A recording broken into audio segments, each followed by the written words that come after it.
श्री शिव स्तुति। आज हम सभी श्री शिव स्तुति का पाठ करेंगे। यह स्तुति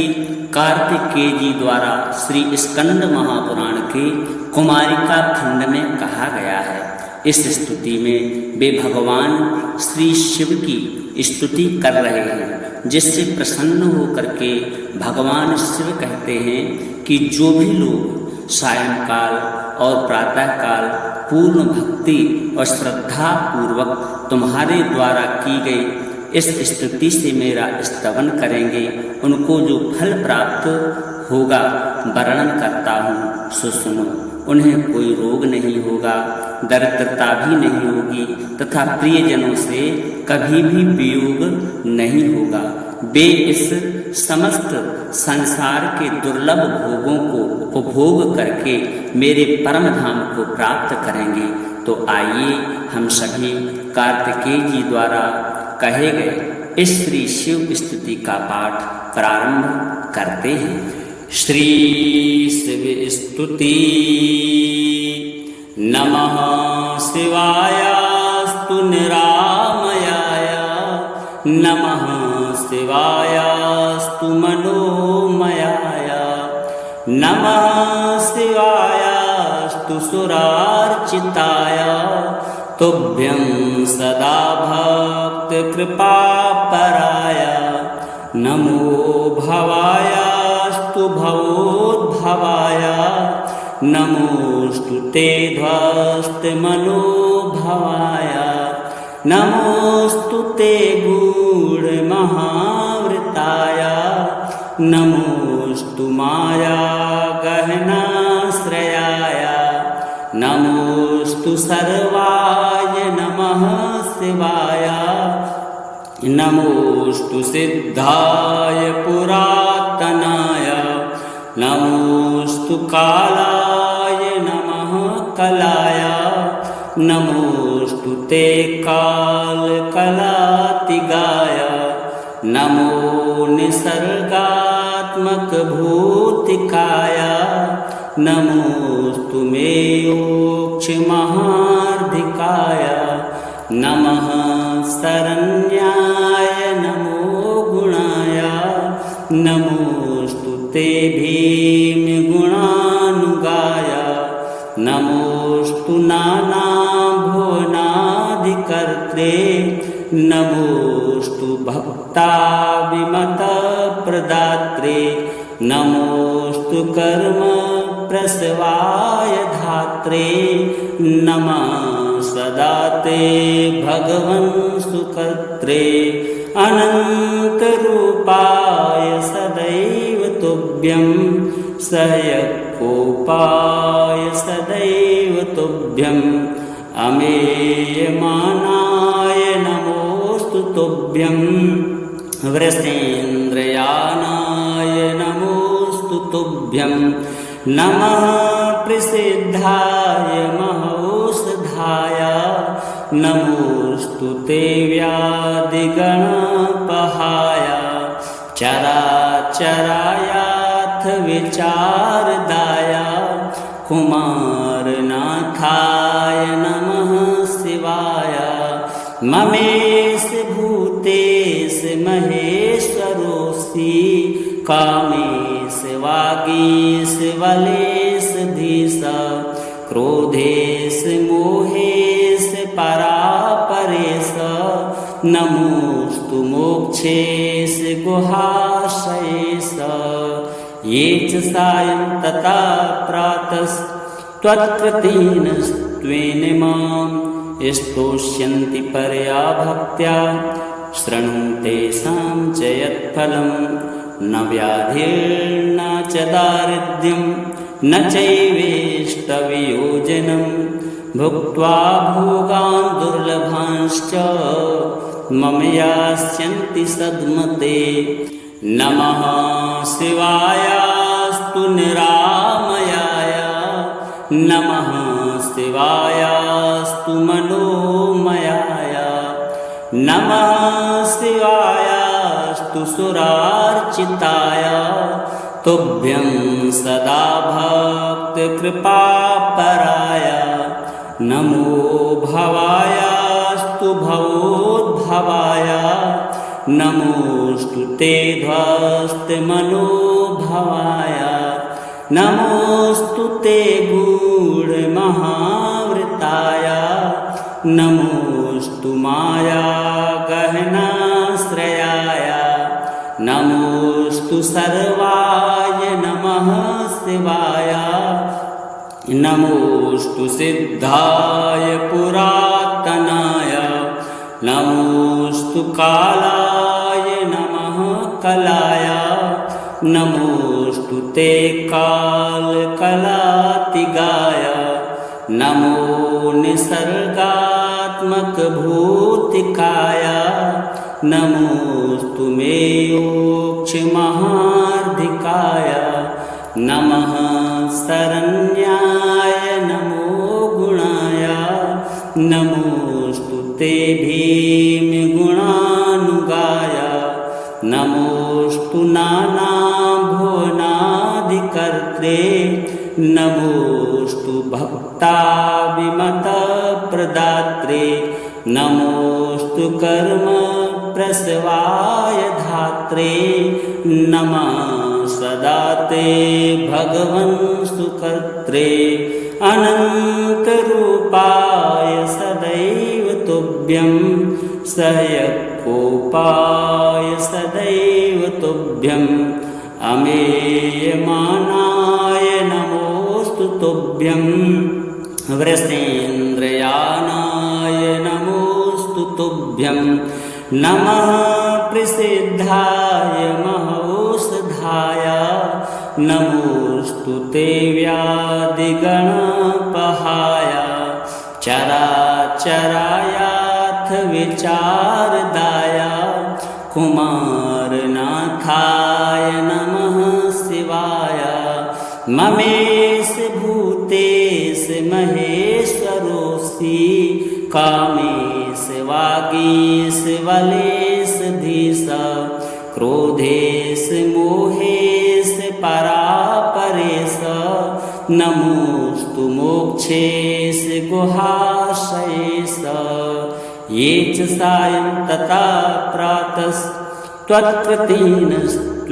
मां स्तोष्यन्ति परया भक्त्या शृणु तेषां च यत्फलं न व्याधिर्न च दारिद्र्यं न चैवेष्टवियोजनं भुक्त्वा भोगान् दुर्लभांश्च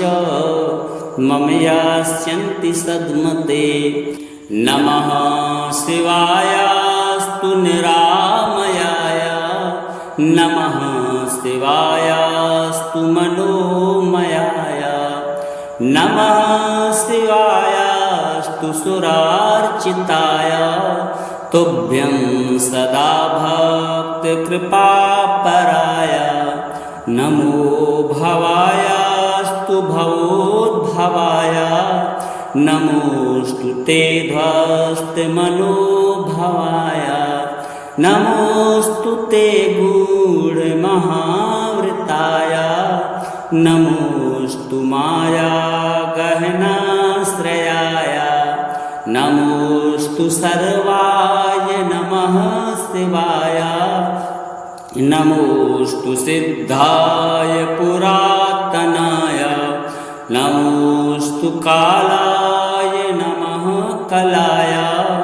नमोस्तु ते कालकलातिगाय नमो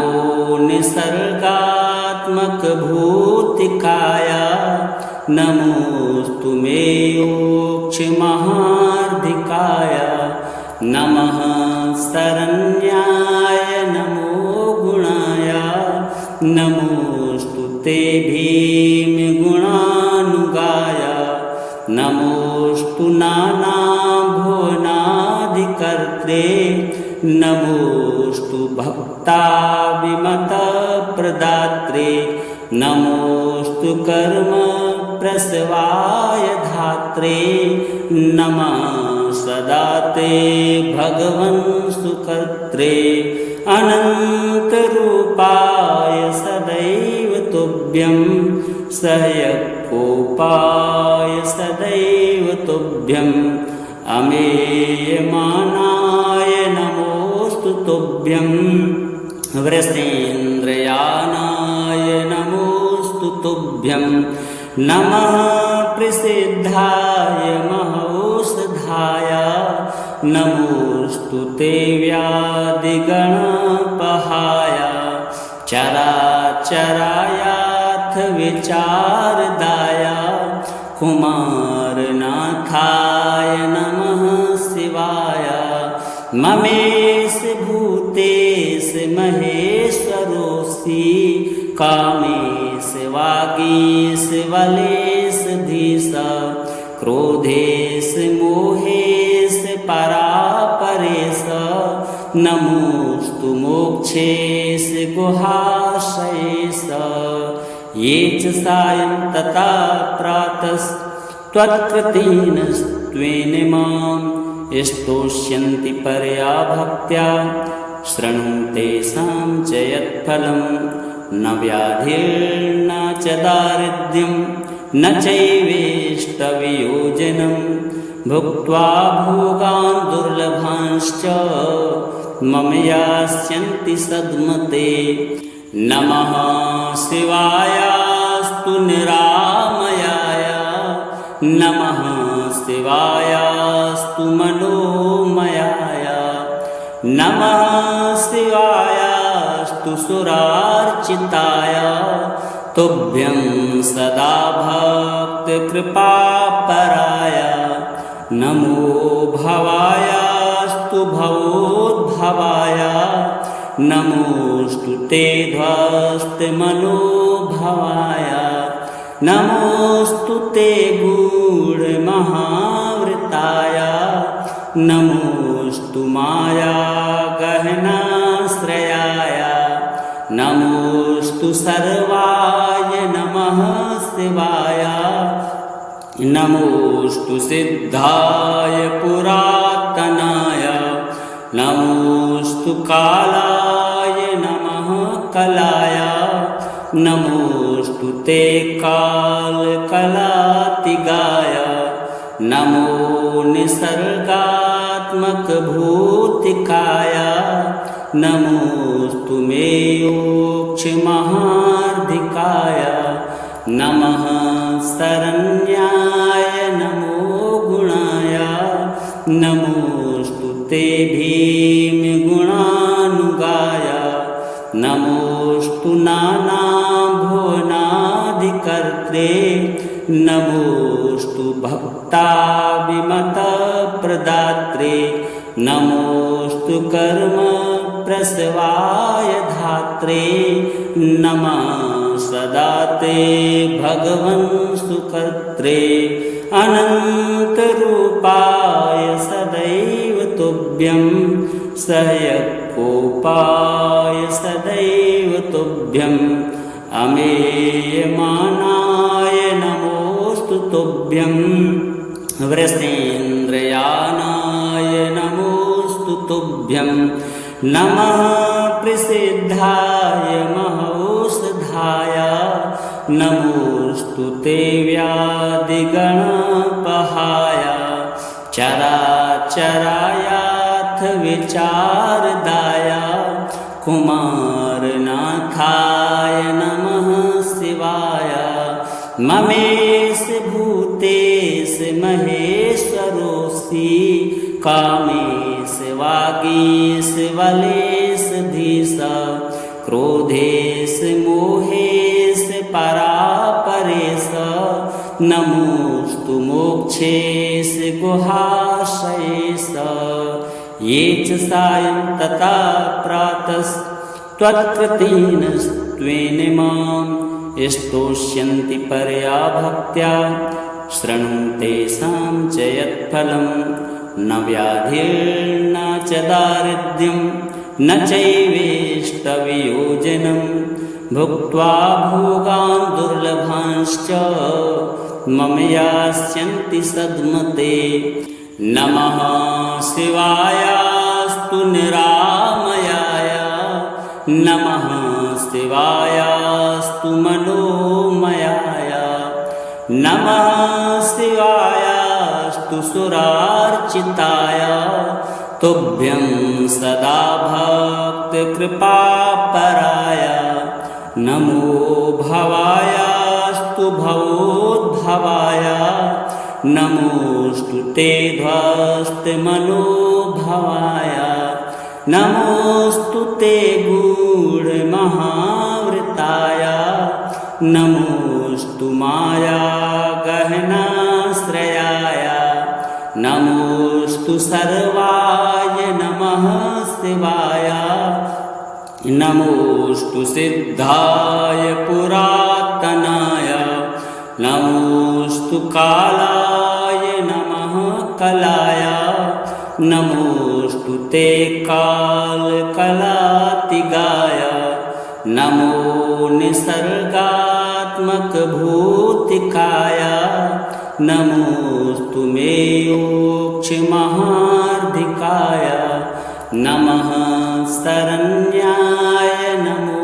गुणाय नमोऽस्तु ते भीमगुणानुगाय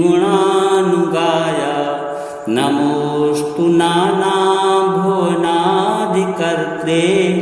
नमोऽस्तु भक्ताभिमतप्रदात्रे नमोऽस्तु कर्मप्रसवाय धात्रे नमः सदा ते भगवन् सुकर्त्रे अनन्तरूपाय सदैव तुभ्यं सहयकोपाय सदैव तुभ्यं अमेयमानाय नमोऽस्तु तुभ्यं वृषेन्द्रयानाय नमोऽस्तु तुभ्यं नमः प्रसिद्धाय महौषधाय नमोऽस्तु ते व्याधिगणपहाय चराचरायाथ विचारदाय कुमारनाथाय नमः शिवाय ममेश भूतेश महेश्वरोऽसि कामेश वागीश बलेश धीश क्रोधेश मोहेश परापरेश नमोऽस्तु मोक्षेश गुहाशयेश ये च सायं तथा प्रातस्त्वत्कृतेनस्त्वेन मां स्तोष्यन्ति परया भक्त्या शृणु तेषां च यत्फलं न व्याधिर्न च दारिद्र्यं न चैवेष्टवियोजनं भुक्त्वा भोगान् दुर्लभांश्च मम यास्यन्ति सद्मते नमः शिवायास्तु निरामयाय नमः शिवायास्तु मनोमयाय नमः शिवायास्तु सुरार्चिताय तुभ्यं सदा भक्तकृपापराय नमो भवायास्तु भवोद्भवाय नमोऽस्तु ते ध्वस्तमनोभवाय नमोऽस्तु ते गूढमहावृताय नमोऽस्तु मायागहनाश्रयाय नमोऽस्तु सर्वाय नमः शिवाय नमोऽस्तु सिद्धाय पुरातनाय नमोऽस्तु कालाय नमः कलाय नमोऽस्तु ते कालकलातिगाय नमो निसर्गात्मकभूतिकाय नमोऽस्तु मे मोक्षमहार्धिकाय नमः शरण्याय नमो गुणाय नमोऽस्तु ते भीमगुणानुगाय नमोऽस्तु नानाभुवनादिकर्त्रे नमोऽस्तु भक्ताभिमतप्रदात्रे नमोऽस्तु कर्मप्रसवाय धात्रे नमः सदा ते भगवन् सुकर्त्रे अनन्तरूपाय सदैव तुभ्यं सहयकोपाय सदैव तुभ्यम् अमेयमानाय नमोऽस्तु तुभ्यं वृषेन्द्रयानाय नमोऽस्तु तुभ्यं नमः प्रसिद्धाय महौषधाय नमोऽस्तु ते व्याधिगणपहाय चराचरायाथ विचारदाय कुमारनाथाय नमः शिवाय ममेश भूतेश महेश्वरोऽसि कामेश वागीश बलेश धीश क्रोधेश मोहेश परापरेश नमोऽस्तु मोक्षेश गुहाशयेश ये च सायं तथा प्रातस्त्वत्कृतेनस्त्वेन मां स्तोष्यन्ति परया भक्त्या शृणु तेषां च यत्फलं न व्याधिर्न च दारिद्र्यं न चैवेष्टवियोजनं भुक्त्वा भोगान् दुर्लभांश्च मम यास्यन्ति सद्मते नमः शिवायास्तु निरामयाय नमः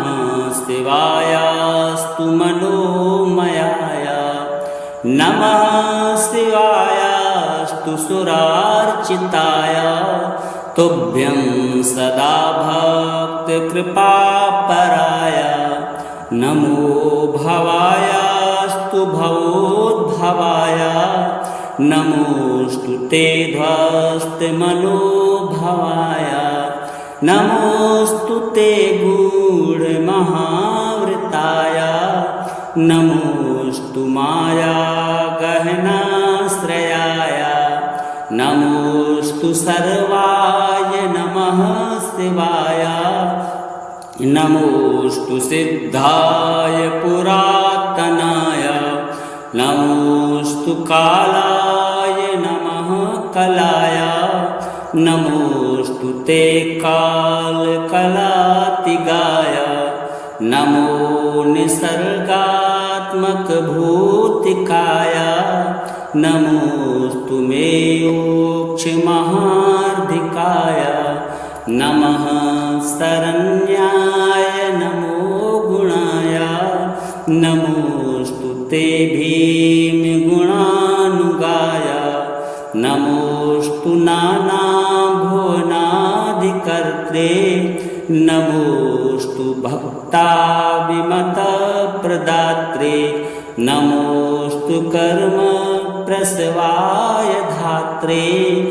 नमः सदा ते भगवन् सुकर्त्रे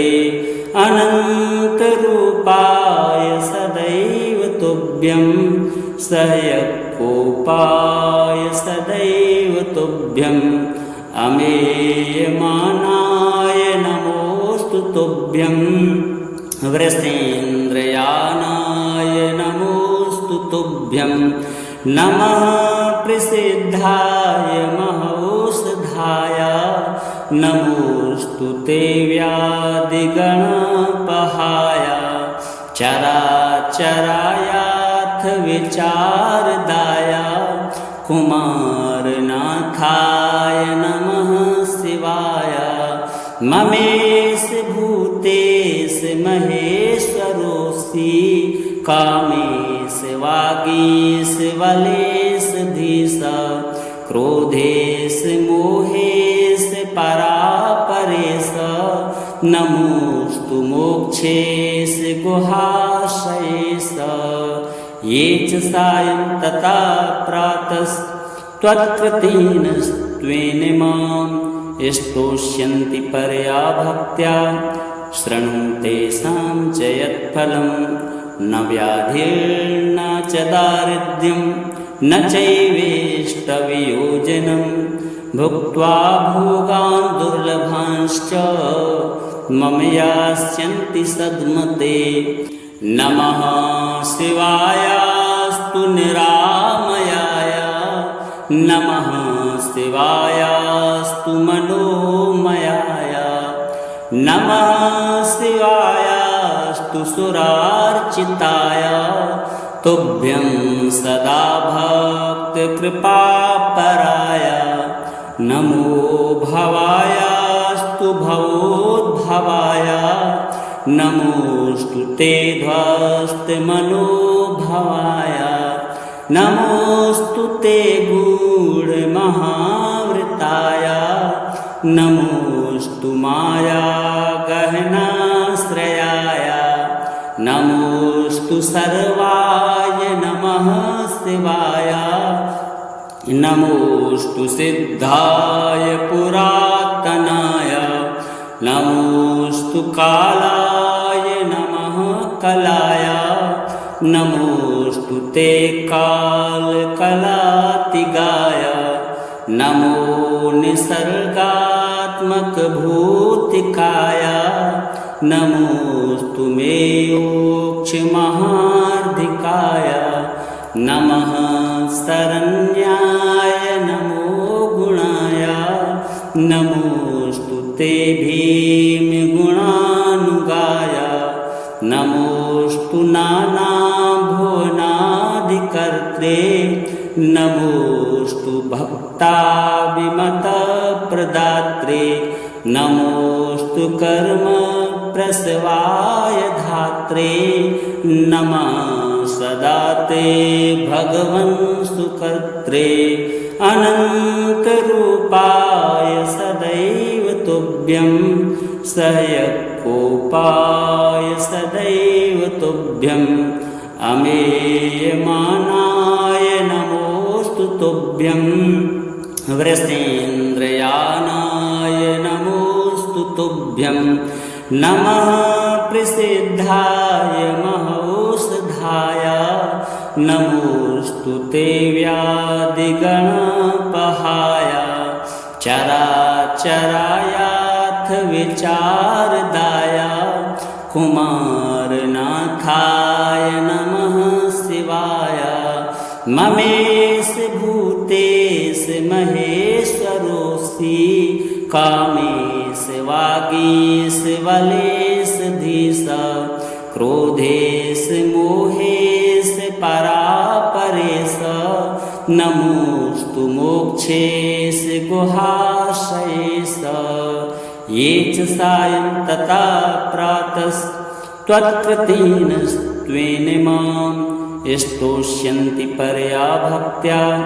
शृणु तेषां च यत्फलं न व्याधिर्न च दारिद्र्यं न चैवेष्टवियोजनं भुक्त्वा भोगान् दुर्लभांश्च मम यास्यन्ति सद्मते नमः शिवायास्तु निरामयाय नमः शिवायास्तु मनोमयाय नमः शिवायास्तु सुरार्चिताय तुभ्यं सदा भक्तकृपापराय नमो भवायास्तु भवोद्भवाय नमोस्तु ते ध्वस्तमनोभवाय नमोस्तु ते गूढमहावृताय नमोस्तु माया गहनाश्रयाय नमोस्तु सर्वाय नमः शिवाय नमोस्तु सिद्धाय पुरातनाय नमोस्तु कालाय नमः कलाय नमोस्तु ते कालकलातिगाय नमो निसर्गात्मकभूतिकाय नमोस्तु मे मोक्षमहार्धिकाय नमः शरण्याय नमो गुणाय नमोस्तु ते भीमगुणानुगाय नमोस्तु नानाभुवनादिकर्त्रे नमोस्तु भक्ताविमतप्रदात्रे नमोस्तु कर्म प्रसवाय धात्रे नमः सदा ते भगवन् सुकर्त्रे अनन्तरूपाय सदैव तुभ्यं सहयकोपाय सदैव तुभ्यम् अमेयमानाय नमोस्तु तुभ्यं वृषेन्द्रयानाय नमोस्तु तुभ्यं नमः प्रसिद्धाय महौषधाय नमोस्तु ते व्याधिगणपहाय चराचरायाथ विचारदाय कुमारनाथाय नमः शिवाय ममेश भूतेश महेश्वरोऽसि कामेश वागीश बलेश धीश क्रोधेश मोहेश परापरेश नमोस्तु मोक्षेश गुहाशयेश ये च सायं तथा प्रातस्त्वत्कृतेन मां स्तोष्यन्ति परया भक्त्या शृणु तेषां च यत्फलं न व्याधिर्न च दारिद्र्यं न चैवेष्टवियोजनं भुक्त्वा भोगान् दुर्लभांश्च मम यास्यन्ति सद्मते नमः शिवायास्तु निरामयाय नमः शिवायास्तु मनोमयाय नमः शिवायास्तु सुरार्चिताय तुभ्यं सदा भक्तकृपापराय नमो भवायास्तु भवोद्भवाय नमोस्तु ते ध्वस्तमनोभवाय नमोस्तु ते गूढमहावृताय नमोस्तु माया गहनाश्रयाय नमोस्तु सर्वाय नमः शिवाय नमोस्तु सिद्धाय पुरातनाय नमोस्तु कालाय नमः कलाय नमोस्तु ते कालकलातिगाय नमो निसर्गात्मकभूतिकाय नमोस्तु मे मोक्षमहार्धिकाय नमः शरण्याय नमो गुणाय नमोस्तु ते भीमगुणानुगाय नमोस्तु नानाभुवनादिकर्त्रे नमोस्तु भक्ताविमतप्रदात्रे नमोस्तु कर्म प्रसवाय धात्रे नमः सदा ते भगवन् सुकर्त्रे अनन्तरूपाय सदैव तुभ्यं सहयकोपाय सदैव तुभ्यम् अमेयमानाय नमोस्तु तुभ्यं वृषेन्द्रयानाय नमोस्तु तुभ्यं नमः प्रसिद्धाय महौषधाय नमोस्तु ते व्याधिगणपहाय चराचरायाथ विचारदाय कुमारनाथाय नमः शिवाय ममेश भूतेश महेश्वरोऽसि कामेश वागीश बलेश धीश क्रोधेश मोहेश परापरेश नमोस्तु मोक्षेश गुहाशयेश ये च सायं तथा प्रातस्त्वत्कृतेन मां स्तोष्यन्ति परया भक्त्या शृणु तेषां च यत्फलं न व्याधिर्न च दारिद्र्यं न चैवेष्टवियोजनं भुक्त्वा भोगान् दुर्लभांश्च मम यास्यन्ति सद्मते। नमः शिवायास्तु निरामयाय नमः शिवायास्तु मनोमयाय नमः शिवायास्तु सुरार्चिताय तुभ्यं सदा भक्तकृपापराय नमो भवायास्तु भवोद्भवाय नमोस्तु ते ध्वस्तमनोभवाय नमोस्तु ते गूढमहावृताय